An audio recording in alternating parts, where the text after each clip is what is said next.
If you have a $3 million RSP in BC, you could lose close to half of it in taxes when you die. Not because of bad investments, not because of bad timing, because of a tax rule that most people never saw coming and almost nobody talks about until it's too late to do much about it.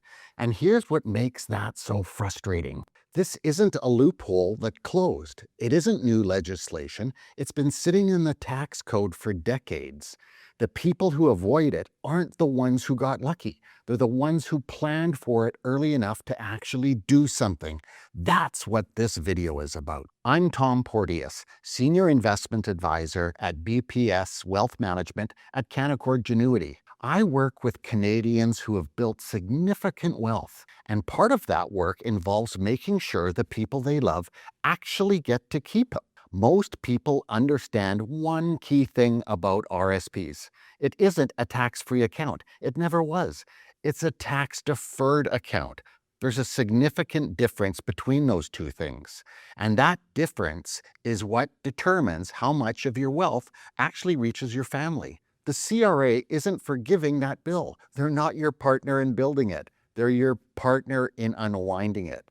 They've been waiting patiently the entire time for the right moment to collect their share. During your lifetime, you can control when that moment is. You can draw it down slowly, stay in manageable brackets, spread the tax over years. You have options. But when you die, that control is gone entirely. The full balance is treated as income in your final year.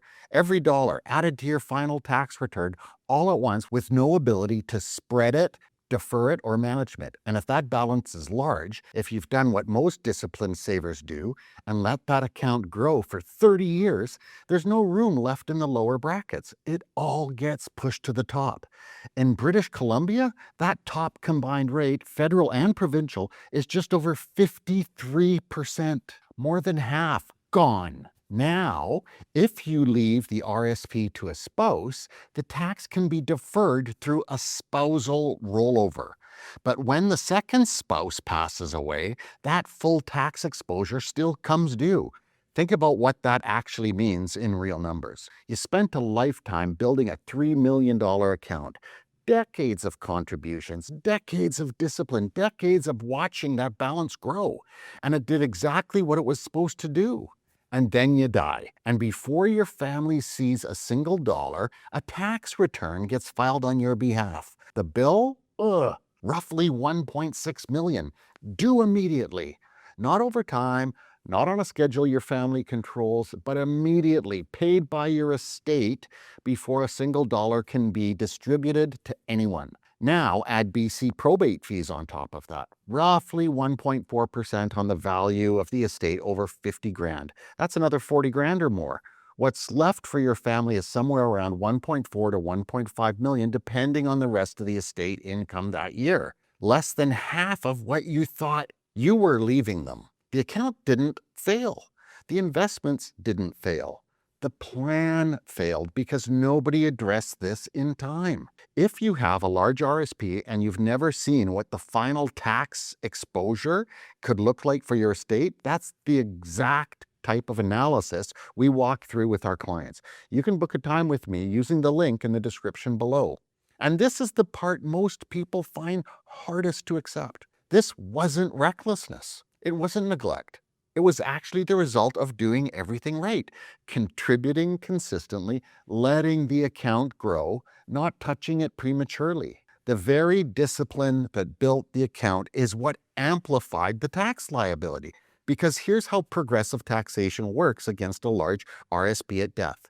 If you had $300,000 in your RSP, a good portion of it would still be taxed at lower rates on the way out. The average rate might land somewhere around 35%. Painful, but survivable. At $3 million, almost the entire balance gets compressed into the top bracket. There's no averaging, no relief, just up to roughly 53% on much of the balance, on everything you've built. And your executor, whoever that is, a spouse, a child, a trusted friend, has to deal with that bill before they can do anything else. If your estate doesn't have enough liquid assets to cover it, they may be forced to sell something, real estate, investments, whatever is available.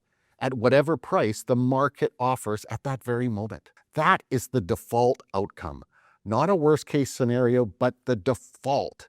If you're watching this and you have a significant RRSP and you haven't had a conversation specifically about what happens to it when you're gone, that conversation is overdue. Feel free to book a call using the link in the description below.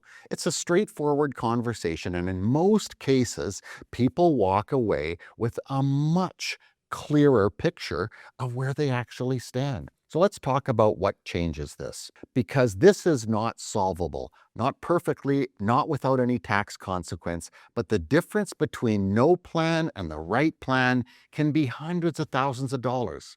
In some cases, even more. The most effective place to start is the one most people resist: drawing down the RSP before you have to. The instinct is to leave it alone. Let it keep growing. Don't pay tax until you need to. That instinct is understandable. But in the context of a large RSP, it's quietly making the problem worse every single year. Here is the alternative. You retire at 65, you have other income, maybe a pension, maybe non-registered investments, maybe rental income. You don't need to touch the RSP yet, and so you don't. But what if you did, deliberately and strategically?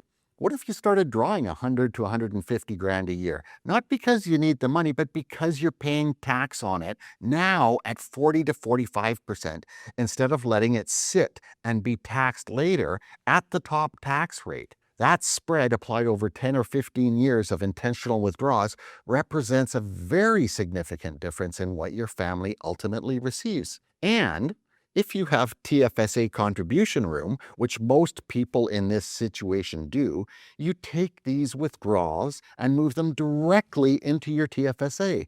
The money doesn't leave your household. It just moves from a tax-deferred account to a tax-free one. Pretty good deal. Now, when you're gone, your family receives that money completely tax-free. No final return, no deemed disposition, nothing.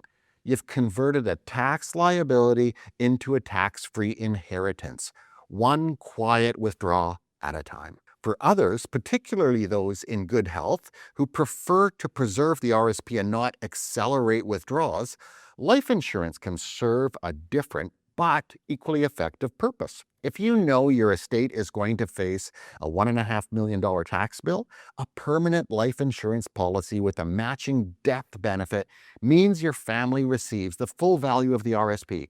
The insurance proceeds paid out tax-free. It covers what the CRA takes. The premiums come from after-tax income, and yes, that's a real cost. But for people who qualify and are comfortable with the structure, it can be one of the most efficient ways to protect a large registered account and pass it on intact. It's not the right answer for everyone. Age, health, overall estate structure, all factor in. But it's a conversation worth having, especially when the option is still available to you. If you have a spouse, the spousal rollover gives you one more tool.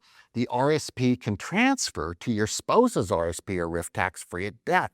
The tax is deferred, not eliminated, until they withdraw or until they pass away. That's valuable. It extends time considerably and gives a surviving spouse continued access to their account on their terms. But it isn't a solution by itself.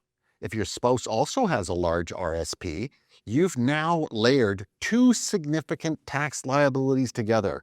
When the second spouse passes, the full combined exposure hits, and the same top rate still applies. The rollover buys time. What you do with that time is what determines the outcome. Here's what it comes down to. A large RSP is one of the most effective wealth-building tools available to Canadians. But past a certain size, it stops being purely an asset, and it starts carrying a liability that grows alongside it. The families who navigate this well aren't necessarily the ones with the best investments. They're the ones who looked at the full picture, accumulation and distribution, and made decisions with both in mind. A $3 million RSP isn't a $3 million gift to your family. Not in BC, not without a plan. But the plan doesn't have to be complicated. It just has to exist, and it has to start early enough to matter. So if you want to understand exactly where your estate stands, what the tax exposure looks like, what options are even available to you, and what a reasonable plan might look like given your situation, book a time with me using the link in the description below. This is exactly the kind of conversation I have every week. And most people find that just having it, finally putting real numbers to something they've been vaguely worried about, is itself a relief. The link is below. I'd be happy to talk.